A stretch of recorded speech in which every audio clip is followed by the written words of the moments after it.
Hello YouTube, this is Morgan Airspeed Prime here with my next Boruto manga review. This one's going to be for chapter 69, which is called Captives. Overall, I thought that this was a good chapter. I didn't think it was amazing, but I also didn't think that there was too much that was wrong with it. It just was one of those chapters where there's a lot of scenes that are nice, but I need to see where you're going with this. And those chapters happen from time to time. Some of them can very much feel nothing happened. I don't think this is one of those chapters. This is one of those chapters where I think most of the scenes here are needed. I'd say about the only criticism you could have is just perhaps that they maybe lingered a little bit too much on explaining some of the nuances of Ada's powers, when for the most part we kind of had a sense for what was going on there, and maybe a few pages could have been given to other scenes to flesh things out a little bit more. But in the grand scheme of things, relatively minor complaint. Overall, the selection of scenes that we got here were nice, but obviously not a particularly blow away amazing chapter. I don't think too many people are going to be coming out of this feeling that look at all the amazing things that happened in chapter 69. It's more of okay, things are going places. They slightly altered, I suppose, the way we're seeing how things could go, with the cliffhanger being quite interesting. But let's get to going through this sort of page by page, because I think there's so many individual scenes that I think we just have to talk about them all. So cover page is Delta. Pretty nice, but not too much to say. We open up with the sort of standoff scene. So obviously Ada's just arrived in the room, and we have Amado there, Shikamaru, Code, Delta. The big thing, of course, initially is Amado's reaction to seeing Delta, that, hey, you're alive. Ada is obviously oh, still having those same reactions, Amado? Okay. So she's obviously used to sort of him being surprised by certain things in some ways. So that's kind of interesting. But he is terrified of her in some ways, because Shikamaru looks at Amado and is his terror is beyond abnormal. Who and what is this woman? So Delta goes in to attack Ada, but stops. She can't bring herself to attack Ada. And, Ada, of course, comments on this and is just oh, the position that you're in, Delta, you're flashing me, dear Delta. I can see your panties. And it's okay, there's a little bit of a sort of kind of fan servicey moment in a way. But it's just highlighting that, oh, her powers do affect Delta. And Amado goes on to confirm a little bit later in the chapter that, the powers are affecting everyone, including him. So it seemingly takes away the idea that, I guess, Ada is Amado's daughter, because otherwise that would be a limitation on her powers. So, again, the script has been flipped by Ada arriving on the scene. So, pretty much as we go on, we see that Delta's reaction to Ada is that she is full-on sort of infatuated with her now, whereas, say, Amado's reaction is more of, he still can't hurt her, but can still has the will to sort of oppose her. He just can't hurt her. So just the contrast in how the abilities work based on the character's willpower is quite interesting. So Shikamaru immediately gets to talking to Ino via the kind of mind transmission jutsu. And it seems like her Senrigan power, her clairvoyance, can't listen in on this. But I suppose once Ino enacts, whatever Shikamaru does, she is then brought up to speed on what's actually happening. But I don't see any way how her powers allow her to just listen in on what is effectively in the characters' minds. Unless Ino directly narrates, what Shikamaru has said. So there's that. We then cut over to a new scene. It is Sasuke talking to Boruto. And again, this is one of those scenes where I think this was needed after the last arc. But until we, see where this goes with Sasuke, it's kind of hard to know exactly what to make of it. But of course, it's an important dynamic for Boruto. This is his master, basically, a sensei. So Sasuke brings up that stopping Momoshiki's rampage was my responsibility as your teacher, but I couldn't be there when you needed me. This meant that Kawaki had to take on a painful role, and the village doesn't need to hate anyone besides me. So Boruto kind of is then on the idea of like, but like people shouldn't be annoyed at Kawaki because I asked Kawaki to do this. I told him to do it. It's not right that he's getting blamed for this. But Sasuke points out the idea that the village already sort of is going to tend to be biased against Kawaki. And regardless of what way it is reported or the details, people are just going to have the simple fact that Kawaki killed you. You happen to survive, but he killed you. That's all people will remember, and that's going to be something that Kawaki has to deal with. So Boruto then points out that, like, it was only a request I could make of someone like Kawaki because we are so close and because we are brothers, basically. He understood my resolve and accepted it, and that's why he was willing to do that. And you can see Sasuke connects with this. He has the sort of Naruto dynamic here, which I suppose is what they're going for here, that connection, and is willing to accept Boruto's kind of reasoning here. Boruto brings up, like, oh, your headband, like he's going to return it to Sasuke, but Sasuke's like, no, keep it, it's a gift, it's yours now. And even when Boruto mentions, but like, isn't this important, like, in terms of like between you and Naruto? But he's like, no, it's yours now, keep it. So Boruto's really, really happy to finally have, I suppose, proper possession of this. And Boruto says, I will treasure this for the rest of my life. So nice to see this fully handed over. But just before the scene cuts, we get Sasuke saying, I might be the one having to show his resolve next. And given where we seem to be going, of Sasuke heading towards the incident that's happening with Ada and so on, it seems like Sasuke wants to sort of redeem himself for not being there during the last incident. So I guess this suggests that Sasuke is going to have something to do coming up, which is good. I think we've needed to get more Sasuke for a while, and it'll be interesting to see where they go with this necessarily. Because I don't know, like there's a sense for like, okay, we're almost waiting in a way for like, okay, what key character is going to get killed off? Might it be Sasuke, someone else? I don't know. But they're setting something up, and that is good. It's just, what is it? We then cut over to Sarada and Mitsuki, and the core of this scene is effectively that, similar to Sasuke, both of them in their own specific way, in their own dynamic with Boruto, wish they were there to help Boruto in some way. But they both realize that, in a way, like, they've been out of the loop. They haven't really been involved in the story much. That neither of them are powerful enough to compete against opponents that they're actually going up against. And so they need to, develop that power, develop that resolve so that they can be there in those scenes to actually be by Boruto's side. So that he isn't forced to sort of face this alone, or with his new friend / brother Kawaki, they can be there too. And so there's that connection between, Mitsuki, Sarada, and also Sasuke about this. More specifically, there's some interesting scenes here with regards to Mitsuki saying, I don't really know what I would do to that person if they killed Boruto. That his reaction, he feels like, oh wow, that's almost a bit disturbing the way I said that. How's that going to work? Like, how would that have gone? That's interesting because, we've always got the dynamic that Boruto is the son to Mitsuki. So he's someone he really looks up to and follows. That being gone, how would that change Mitsuki? That is quite an interesting dynamic.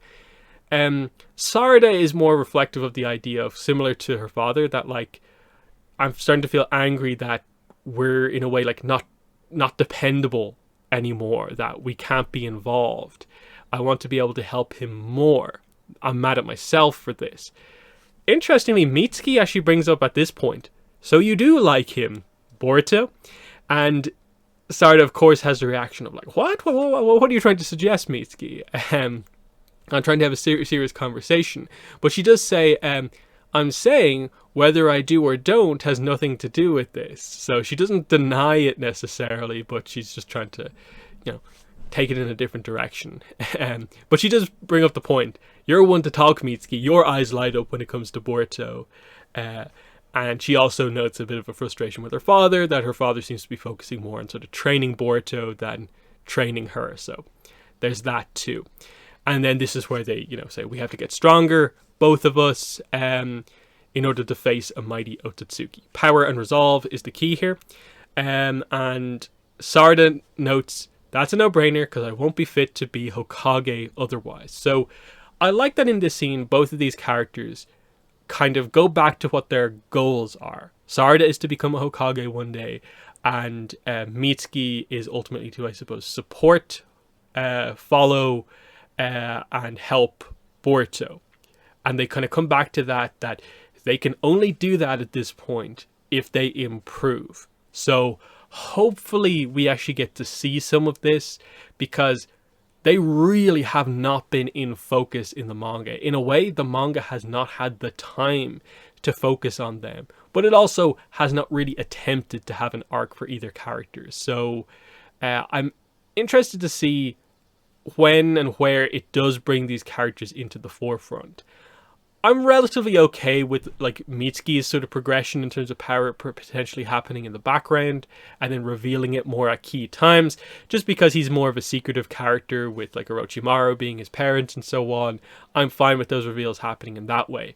But I do want Sarada's reveals of like what's happening with her power, her growth, to be a little bit more in the spotlight, because we're either going to have her go down the path of having the same thing as other Uchihas happen to her, where she will gain in power through experiencing tragedy and unlocking the Mangekyo, however like eternal Mangekyo goes for her, or they'll do something very different and have her unlock the Sharingan powers in different ways, positive ways that might be different. We'll see how that goes, but I'm intrigued to see what direction they take with her, because she in this series is the one who wants to be Hokage, not Boruto. So that's pretty cool. Just that, yeah, we've needed something like this, because they have felt super sidelined in the manga, two key members of Team 7. We then cut over to another interesting scene. So we do actually get at least part of Naruto talking to Kawaki. So Kawaki wakes up, Sumere's still in the room, and we get the initial reaction here. Of like, oh, this reminds me of the first time we met. So this makes sense. So what's interesting about this scene is that you remember like, oh, Kawaki's waking up and immediately doesn't know that Boruto has actually survived. So he has to be told here. So Naruto asks Sumere to basically leave. But before she actually leaves the room, Kawaki just comes out and says, "You're not going to condemn me for killing Boruto." And Sumere's like, huh? So Naruto immediately is like, relax. Boruto's fine. And the one, in a way, bit of emotion that we get from Kawaki throughout this whole interaction is a bit of a, huh? He is? And it's like, okay, his karma's power saved him. It's a long story, but he is alive. And we just get a ... from Kawaki. We get more of a reaction sort of from Naruto talking about this, more of a reaction of Sumere reacting to Kawaki killed Boruto? Like, what? But Naruto continues and says, if you hadn't been there, we might have all died. I'm not saying this just because Boruto's okay, but I'm grateful. Boruto feels the same. He says you took on a painful role. And again, it's a lot of sort of similar panels of just like Kawaki's eyes looking down, thinking, Kawaki being like, ... I've said this before, Kawaki, but you belong here in Konoha, nowhere else. Everyone in Konoha is family to me, including you. And this is when Ino contacts Naruto via mind transmission. So we get a tiny little bit more of this scene, but fundamentally, Kawaki doesn't really react much to any of this. He has an immediate, like, oh, reaction to, like, Boruto is alive, I haven't killed him, but no real reaction to what Naruto's talking about.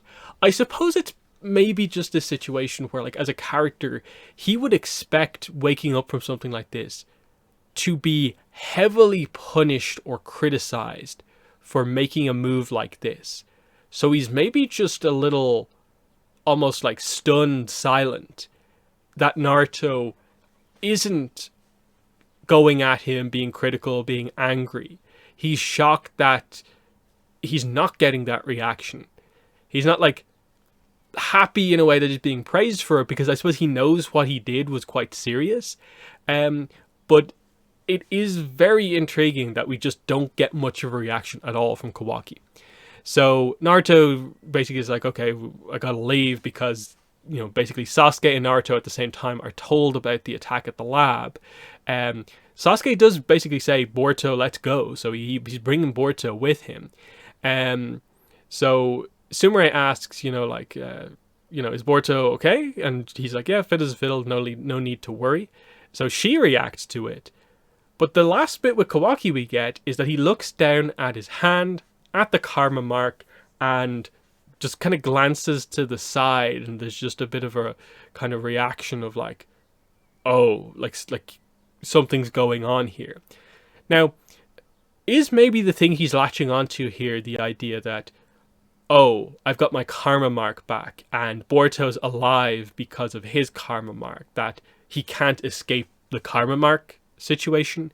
He's just forever going to be sort of cursed to need it in some way. The same with Boruto almost. Is that kind of part of this? But again, just the lack of what's Kawaki thinking is interesting, because everyone's worried about, we've got to keep Kawaki on side. But I don't think Naruto said anything wrong here.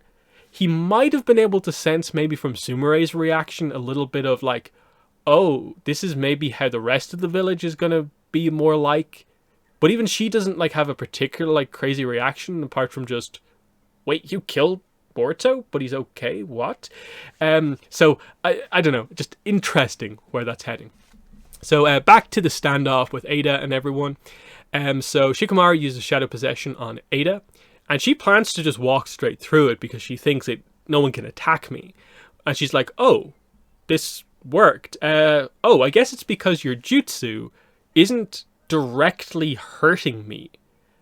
You're taking like control of me, but until you actually move to like make me hurt myself, like there's no restriction on it. So it's this kind of technical thing of like, you can use powers on Ada once the power isn't a direct sort of like damage dealing attack. So you can, I guess, mind control her potentially. So Ino's jutsu might actually be an effective one if you can get Ino to do it without being like entranced by Ada and stuff like that. So that is an interesting one to consider, that like Shikamaru's kind of like indirect kind of jutsu like this does work. So that's quite interesting. So yeah, she's just amazed at like, oh, so this is what it's like to be hit with an attack and actually feel it. So she's like, oh, I can't move at all. Shikamaru notes that he's feeling out of whack. He's the way he's feeling, I suppose, Ada's power is that he has like a weird fever. So I suppose his one is that like his willpower is like overriding the sense of like to be like attracted towards Ada. Whereas with Delta, as we see, Delta is just full on like entranced by Ada. And again, it's the contrast that they make here in all of this. Because this is the situation where like, okay, Shikamaru has Ino connect him with Amado, so Amado and Shikamaru can have a conversation in their heads without alerting Ada to what's going on. And straight away he's like, okay, she's Ada, we're currently her captives, she enchants people on an instinctual, unconscious level. No matter your gender, you, me, or Delta, no one can escape this ability. So again, the key point with Amado saying that is me. So he is saying he is affected by Ada, which basically, I guess, confirms that, this is not his daughter in some way, I guess. Because he's shocked that she's alive, and if it was his daughter, he wouldn't be. Unless there is some weirdness going on, but I'm not sure. At this point, we see the full extent of, how entranced Delta is by Ada, and that Delta's calling her cute. But we just get the difference between the dynamics here. Headache, vertigo, fever, impaired judgment, stiffened muscles from extreme tension. Different people get different symptoms. Some simple types like Delta just become infatuated. So that is basically what we've seen here. Delta's full on infatuated, whereas Shikamaru is more of just like he has a fever. That there's something restricting him. Like he's pained trying to, in a way, not be infatuated by her. So sure looks like it. So, he points out that it's over basically once you're captured by her skill. Ada can't control this ability herself, so she can't turn it off, of course, and the effect lasts until she dies. So Shikamaru interprets this as like, oh, killing her, that's the way to get rid of this. But Amado, of course, is like, yeah, you go ahead and try, see if you can do that. But of course, his shadow possession is about to run out. Him almost trying to resist her powers is draining him. But Ada does note Shikamaru's incredible force of will. She almost wants to cheer him on with all of this. Interestingly, Amado does say, your instinct will reject the thought to even attempt to kill her. Quit fighting it or you might damage your mind. So it's kind of suggesting the idea of if you have extreme willpower and fight against her power too much, you might actually break your mind in some way, which is kind of interesting to consider. So his possession runs out at this point, and Shikamaru is left sort of noting that this power is pretty unbelievable. Naruto and Sasuke would be hit by this and badly affected by it, and arguably be even more danger from this since Code actively wants to kill those two. So he kind of realizes that, okay, this is bad. If that's how her ability works, I kind of need to cancel directly calling those two as my backup. At this point, Code is freed, of course, so he attacks Amado and is basically torturing him to try and get him to release his limiter. So he puts his thumb into Amado's shoulder to torture him, and Shikamaru remembers that Amado said that I'll break pretty easily. So Shikamaru has to act now because otherwise Amado will crack under the torture. So here's the key point. So, Shikamaru just comes out and says, what's your motive, Ada? Why are you helping Code? Do you have a grudge against Konoha? And she actually is pretty honest about her reaction of no, I don't have a grudge. Code's motive is personal to him. I don't care about it at all. So why are you helping him? Well, I have no reason to hide it, so I don't mind telling you, Shika dear, since you're so easy to talk to. You see, I like Kawaki. So her motive, as she says here, as we've already known, she just full on admits she is doing what she's doing because she likes Kawaki and effectively wants to see him. And Shikamaru is shocked by this. Amado is surprised by this. There's not really too much of a reaction to this, but he's like, Ida likes Kawaki, okay. And she's freaking out, this is the most serious thing in the world, even though it's basically undercut the idea that she has come in here and completely dominated this room, in complete control. Who knew Code had such an incredible person helping him, and this is what she's all about. It's a real contrast as we've had since her introduction, but she says, I'm simply getting assistance from Code on that matter. In return, I'm helping him regain his power. And Shikamaru's just is that so? Thanks for telling me. And then he communicates through his mind with Ino and is situation has changed. I'm changing the plan.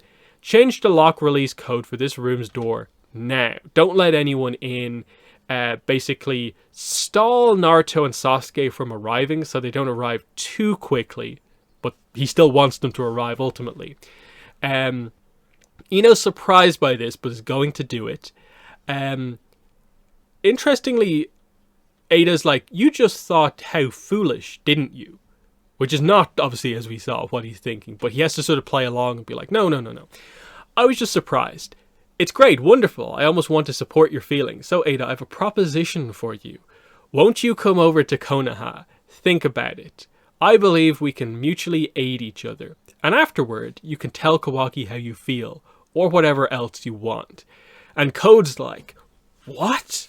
And Amado is just has the like ... as in kind of like, he's still, I suppose Amado is still thinking this one through, that like, really, this is your gambit, Shikamaru. Like, this is how you're going to, manipulate this situation by, I suppose, effectively kind of offering the idea of like, well, if you come over to our side, you can just interact with Kawaki whenever you want. There's no need to like kidnap him if you stay with Code or anything like that.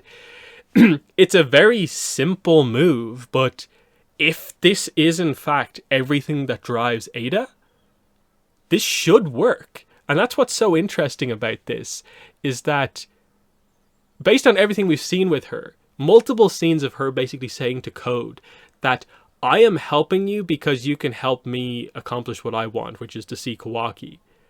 And if you don't live up to those expectations, I'm going against you. All for Kawaki. And now Shikamaru is effectively offering him, well, if you turn to our side, Code is kind of powerless in this scene, and you have everything you want. You can interact with Kawaki. It's all fine. Why not? So this feels like a deal that she potentially should take. And the fact that Code has such a reaction is like, he kind of realizes that like, oh, actually, this is quite serious.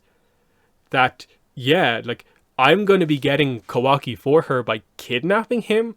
Whereas he's just offering like, yeah, basically become his friend if you want. That's how we work things over here. So, clever move from Shikamaru here, who's usually comes up with these genius, complicated plans, but in this case is just like, well, if she's just in love with Kawaki, we can make that happen, kind of. And so, that's quite fun. And I'm guessing we're building to them actually seeing each other. And I'm assuming that the way they're going to play this is that Kawaki, when he meets her, is going to just full on like ignore or reject her. And that the effect that will have on her is that will only make her more interested in him, because she's so used to everyone like falling for her that someone actually being like, no, not interested, interests her even more. I just think that is too clear cut, the path that they have to take with the character. The question obviously is, with regards to this deal, does she take it or not? And effectively, how, in a way, honorable is she as a character? Like, how committed to the deal is she? Again, based on the previous scene, she's kind of like, I'm willing to abandon you if you don't do what I want. But so far, Code, I suppose, has been doing the best that he can to accomplish that. And it's this weird situation where, like, if she stays with Code here, she will accomplish what she wants on that side, but she'll also accomplish it just slightly easier if she joins Shikamaru. So she's in this weird situation where it's effectively like the easiness of access to Kawaki, or any sense of loyalty to Code, or just the sort of deal that she made with Code. What path is she going to take? So in that sense, intriguing way to end the chapter. And I'm fascinated to see what happens with regards to, like, the plan is that we're stopping other characters from arriving on the scene. And the characters who are heading that way are Naruto, Sasuke, and Boruto. So they're going to be stopped. But I'm guessing Kawaki will be involved in some way. I'm assuming we'll see in the next chapter more Shikamaru communicating about basically what he wants Ino to do. And I'm assuming they'll also address more of Ada's other power in the next chapter as well. Because it feels like we're waiting for some sort of a thing where, like, Shikamaru thinks that he's like hiding certain information from her, but she probably has a better sense for what's going on because she's probably keeping track of what's going on everywhere. In that a lot of the scenes that have just happened with, like, say, Naruto talking to Kawaki, she's probably been able to, like, listen in on that effectively as it's been going on. In that, like, any dialogue that happens out loud, she effectively has access to it, with the mind transmission stuff being the only stuff that it seems like she doesn't have access to. But they might actually reveal that she's in on that, potentially. The only slight disappointment is that I felt that from the last couple of chapters we were maybe building up to the Amado reveals beginning to come out, but they seemingly have again sort of like brushed past that and be like, okay, Ada isn't super connected to Amado. There's some minor like teases of like there's some connection there because he's very afraid of her and her powers. It speaks to the idea of like, how did he give her these powers? Like, these are weird powers. Like, how does this even work? Because this is an ability that feels like magic, effectively, not science-y in any way. So what's the deal here? There's still those type of questions, but it doesn't feel like Amado's in focus necessarily in any particular way. That's the only, I think, slight negative I'd have about just the direction that we're heading in, is that they could have taken the approach of like Ada is connected to Amado and Amado gets a chance to be involved more. Right now it feels like we're more dealing with he has the code limiter thing that code needs, and that's really it. So, you know, intriguing chapter. Nothing crazy as such, but I also don't feel it was a chapter that wasted too much time. There are times when I feel about some of these chapters that there are like 10, 15, sometimes even 20 pages that like you didn't need to have that there. These are just complete filler pages. In this chapter, there's maybe 1 or 2 pages I feel could have been used elsewhere. Otherwise, like a lot of these scenes feel like they are kind of needed to set up things going forward in terms of Sasuke's back in focus.